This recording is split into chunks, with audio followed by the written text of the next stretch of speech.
What's up, guys? Welcome back to the house. It's me, Packy, and you guys asked us some of the hardest questions that we could answer, and just about the tour life, whether it was bowling balls, who we like, who we don't like, some of the meanest people on tour, some of the hardest things that happen out here on tour. You guys asked it all, and we're here to give you a tour of the house we're staying in this week while we go along and answer some of those questions that you guys asked. So before I talk too much, let's get into it. We're in the living room. We're in the living room. This is where we watch the TV, we watch a lot of sports, a little decor, hang out with my number one fan. Dad jokes are real. Jesus. Question number 1. This is from Fulton Pub. I see you guys drilling new bowling balls quite often at events. How many bowling balls do you own, and how many do you bring with you usually to an event? So here comes the embarrassing answers from the crowd. Yeah. Own, honestly, how many do I have in the trunk? I think I have like 30 something. I have 35 in the trunk, and those are all mine. I've drilled probably 12 this season, which is actually not too bad in comparison to some others. I'm just very fortunate that Brunswick allows me to do this. All right, so for me, I've drilled a little less than 35. Well, obviously I've drilled less than 35, but I'm bringing with me currently 15 because 5 of them are purple hammers and my other 10 balls come out of my bag Practice session. during the practice session for funsies. No, but in all reality, I bring 15. I just gave away like 4 or 5 at the last tournament because I didn't really have room to bring them with me, and I hadn't been drilled additional versions of that ball. Like I had 3 power torques, I only needed 1. So that's kind of how it works. But I currently am carrying 15 with me. So let's bring you guys to the kitchen. Welcome to the kitchen. We're in the kitchen. You know, we got an empty fridge. We usually go shopping if we're here for more than 5 days. Stove. Got our water. Got our ramen. We live the high life on And tour. we live off of coffee. There's some in here right now, and it is what time? 8:54 at night. All right, so question from Travis Hansen. Oh gosh. Short of winning a few titles, how does one keep their expenses paid on tour? What's the bottom line? What's the bottom line to cash and break even? Are there still exemptions? Blah, blah, blah.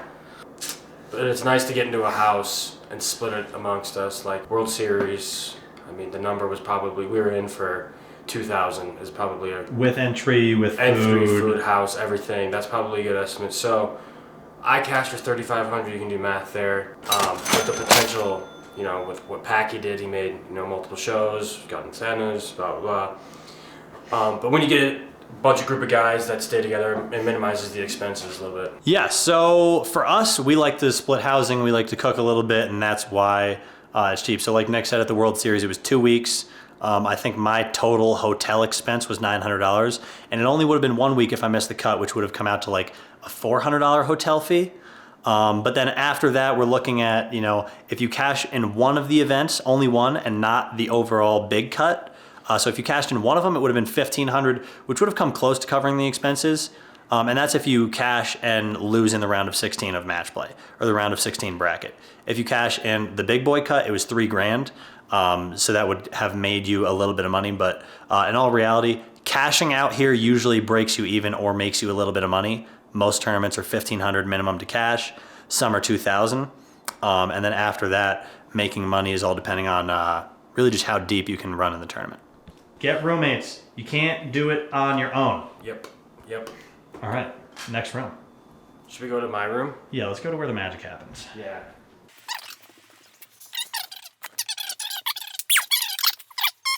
Do you think your subscriber rate would go up or... This is perfect. This is the perfect question for this room.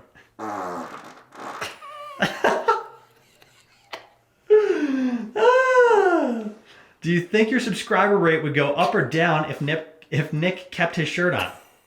From David Baldwin, 5 hours ago. To be honest, I don't know.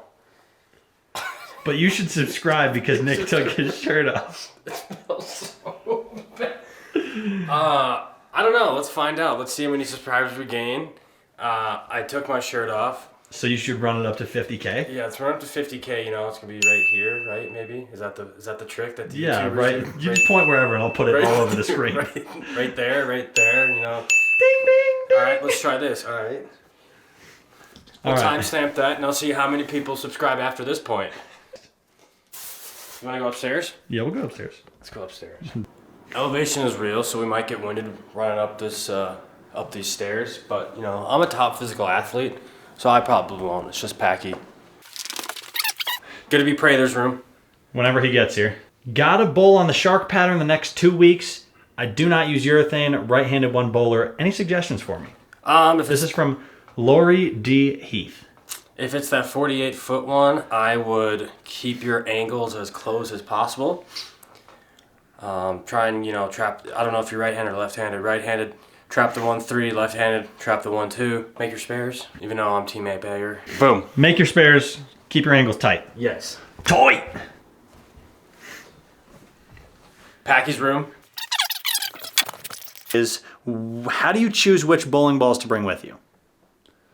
So we basically bring all of them, but like I gave away some. How do you choose which ones to keep with you? The ones that roll well for me, I've, you know, learned through the last few weeks that I like, you know, the Obsession Tour solid, I like the Defender, so I'm going to keep those.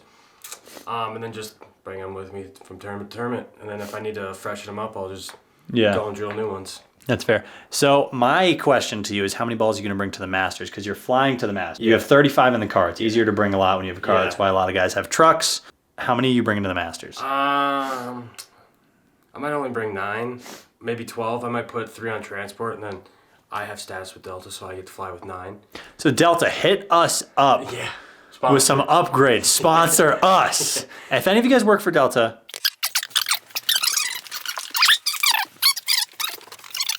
Stephen Levine, are there bowlers you always have a tough time against?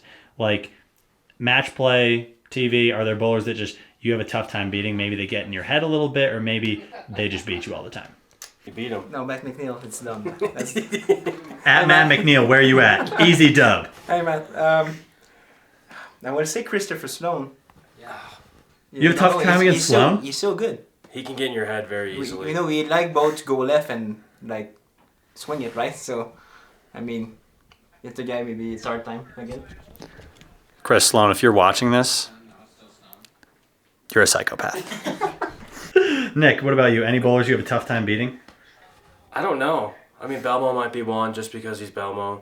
Norm is tough to beat. Norm plays so many mind games. All right, we're in the Canadian tundra. Since we have the nicest people in here, Yo. question for you. This is going to be a tough one. Everyone seems really friendly on tour. Is that really the case? Is that a joke? Who's the friendliest? The friendliest? Probably the other Canadian in the room. Guy. Sweet guy. And it's only his first year on tour. He about to become sour. Okay, who's the least friendly guy on tour? That's a great Say it. question. We're all thinking it. Mean. Mean. Yeah, I don't know. I don't think anyone's really mean. Like, we're all just really focused. Competitive, yeah. Yeah. Zach, it was nice talking to you about the nicest guys on tour. All right.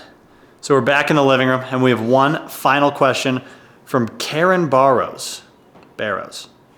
What is the best part of bowling on tour? We got two-parter. Karen asked, what is the best part of bowling on tour, and what's the hardest part of bowling on tour? I think the best part about bowling on tour is... I know who the meanest guy on tour is. I got it. Who is it? Not a fan. Okay, well, you heard it here first. And this, what was the question? What's the best part about bowling on tour? The best part about bowling on tour is like getting to hang out with your friends and like play a game as like a job, quote unquote. I would say places to travel to. You get to experience a lot of the country and world doing So this. we get to travel the country, the world, even in, so right now I wouldn't pick that answer because we just went through an absolute blizzard. But that being said, yeah, we do get to travel the country. We get to do what we love. And that's the best part about bowling on tour. And the hardest part about bowling on tour for me, I love being at home, hanging out with my friends, my family, my girlfriend, being in Wichita in my own house. I love that. Mine would not be making any money. I hate not cashing. Yeah, we bowl against the best bowlers in the world, and we have to do it for a living. That's the hardest part. Yeah. That's going to wrap up our house tour and all of the hardest questions that you guys asked us and some of the easier ones, like who is the least favorite player on tour? So I will see you guys on the next one. We will catch you guys for practice day tomorrow. We practice at 3. You know what to do. Subscribe to the channel, like the video, comment down below. Shout out a professional bowler and a question you want me to ask them, and I'll try and ask them during the practice session. So comment down below, and yeah, we'll see Nathan bowling the PTQ tomorrow. Kellen. It would be great.